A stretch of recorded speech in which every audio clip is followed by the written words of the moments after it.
Hi everyone, welcome back. Thank you so much for watching this video. I hope you all are well and staying safe. Today's video is going to be my skincare journey. I'm going to talk about the skin condition which I have been suffering for the last 15 years, which is called rosacea. I'm going to divide this video into different categories and I'll put that timeline on this video here. So if you are not interested in one part, you can move on to next. This is the best my skin has been in the last 15 years. I'm actually not wearing any makeup. This is my skin. I've moisturized my face. I have actually only got eye makeup. Also, I'm going to put up lots of pictures, close-up video of my skin. Also, I want to say here, if anybody is suffering from skin problem, I would like to say that I understand you, where you are coming from. It must be really hard for you. I myself have experienced this firsthand, so I hope this video will give you positive things to take away. So let's talk about what is rosacea first. Rosacea is a long-term skin condition which mostly affects women. It specifically affects the face, like cheeks, nose,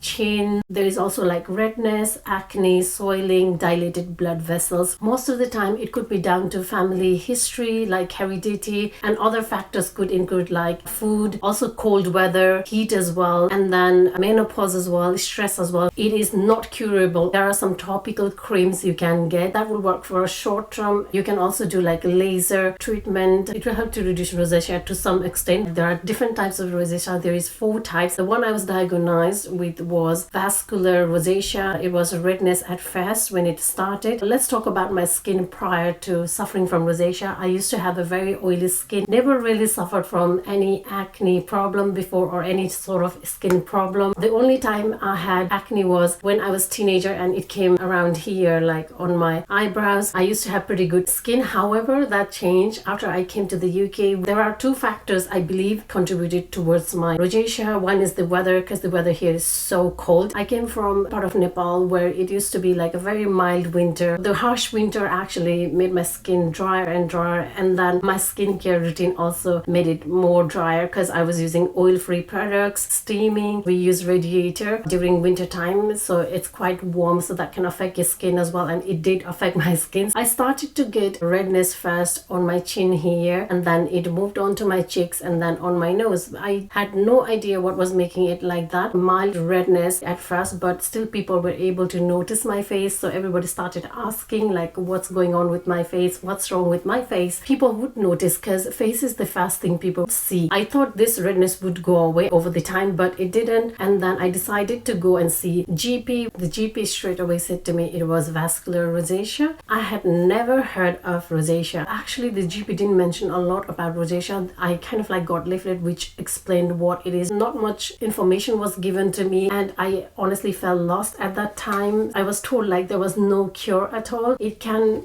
go just like how it came. Either I would suffer like for a long term. That was like really shocking thing for me. Let's talk about the timeline of rosacea, how it was at first and then how it became worse. When it started, it was, like I said earlier, mild redness, and then it actually became more aggressive. It was very red. It would always start from my chin, and I knew like it's gonna move on to my nose and then it's gonna move on to my cheeks. I couldn't stop it, and that was like the most frustrating part. The only part that was clear was my forehead. It was like that on and off, and sometimes it would go away for a few days and then again it would come back. When I decided to come back on YouTube, guess what happened? My skin became worse. I was putting makeup because I had to look presentable. Makeup is kind of like a worst enemy for rosacea, and it just made it worse. My skin was all flaky. It was that bad. However, whenever it went away, I would have no scarring at all. My face was so clear that nobody can tell I was suffering from rosacea. People are so quick to jump on conclusion and judge, like saying, oh, it must be makeup, you haven't washed your face properly. There are so many factors that goes behind skin breakout, not just makeup or not washing face properly. Some people even said to me like it could be skin cancer. They were trying to be doctor basically. It could have actually mentally affected me. I didn't think too much about my face, even though people were making big deal out of it. Most of the time I would go out without makeup. That is how confident I was. However, I was not confident sharing this on social media because I really didn't want other people to judge behind the keyboard. Social media can be sometimes very nasty place. The only reason I didn't share this on my social media was because I didn't want this to affect my mental health. So what I used to do was whenever I had like a very bad breakout, I would actually use like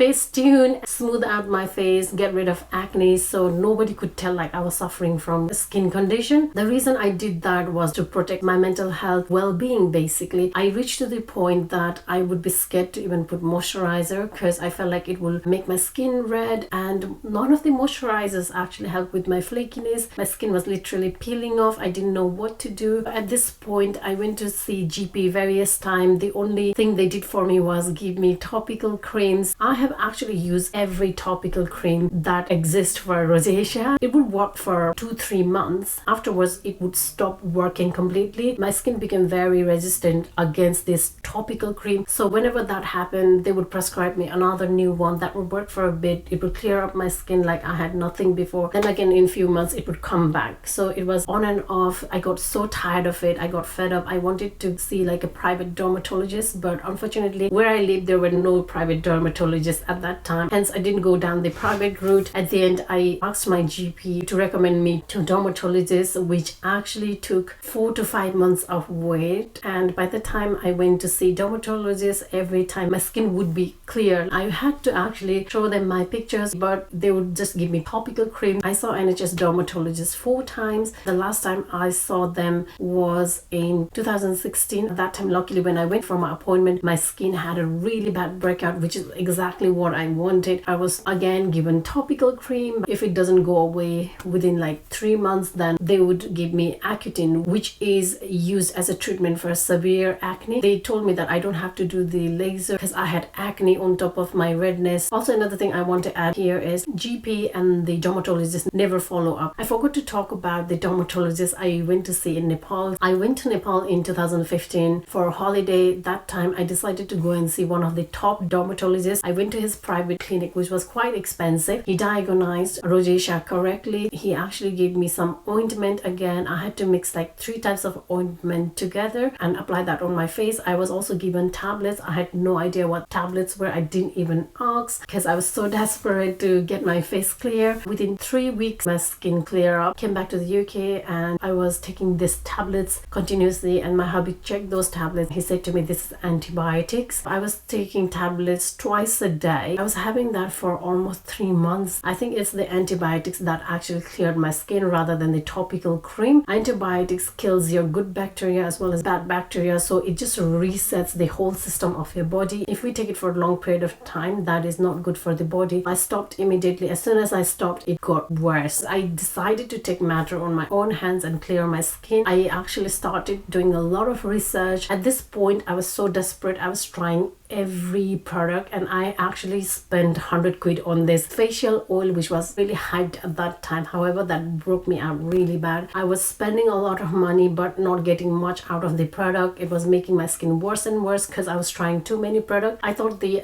Korean brands would be gentle on my skin, so I started investing in Korean skincare brands, but none of them worked for me, unfortunately. I tried double cleansing. I had a dry skin, so it made it even more drier. So I decided to simplify my skincare. I had 1 cleanser, 1 exfoliator, and then I had 1 mask, homemade one, and then 1 moisturizer. That is the only 4 products I chose. I stopped double cleansing. I stopped using Korean products because I couldn't read ingredients, what's in there, and I tried my best not to go to products that have alcohol as well as fragrance in it. Then I started this journey of trying to calm my skin down and clear my skin basically. So let's talk about what products I exactly used. I was using Paula's Choices 1% BHA. BHA works on the top layer of your skin, removes all the dead cells. I was using scrub prior to that. Scrub has got this little granules which made my skin really worse because I had acne as well and redness. It just aggravated it more, made it more sensitive. So I completely avoided scrubs and just went for chemical exfoliation. This product actually I found through YouTube video. I'm gonna list all those people whose video helped me to clear my skin down below on description box. Paula Choices 1 has no fragrance, no essential oil, and it has got green tea extract which minimizes irritation from acid. Then I started using only 1 homemade mask. Stopped using sheet masks because they had a lot of fragrance. I could feel like some of the sheet masks were breaking me out, making my redness, acne worse. I started using yogurt and green tea together. Yogurt has zinc in it, dissolves dead skin cells, as well as it works as an estrogen and it helps with the breakout. Also, another thing I found personally when I applied yogurt yogurt on my face was that I felt my face very moisturized. Green tea has a lot of antioxidants. It reduces inflammation. I used to put them on for 30 minutes and let it dry, wash my face off. That is what I did. Another one I used was a moisturizer, and this one is from La Roche-Posay. It is called Cica Plus. This is a heavy duty moisturizer and exactly what I needed. I was flaking a lot during that time. This one you can use on sunburn, insect bites. You can use this on kids if you have skin irritation after, say, chemical peels or after any sort of treatment, then you can apply this. These are the 3 products that are my holy grail and I can't live without them. Also, another thing I want to say is like food is also very important. When it came to me, I realized like caffeine and alcohol, chili, like really hot food would affect me, and I'll talk in more depth about do and don'ts of rosacea on my next video. Also, I want to say at this point is that, you know, my skin didn't clear up just overnight like that. It took a long time to clear. It took me about a month for all of these 3 products that I was applying to work. I think it was around 3 weeks I started seeing some progress. Gradually my skin was becoming clear. When we buy products, we tend to think like it's gonna work overnight, gonna have like a great skin, but it doesn't work that way. It can take up to 1 month for the product to work for your skin, so you have to be very patient. For me to have a clear skin took me about 3 months, so that is how long it can take. Sometimes it can take 4 to 5 months. It is a long process, but you will get there. Lastly,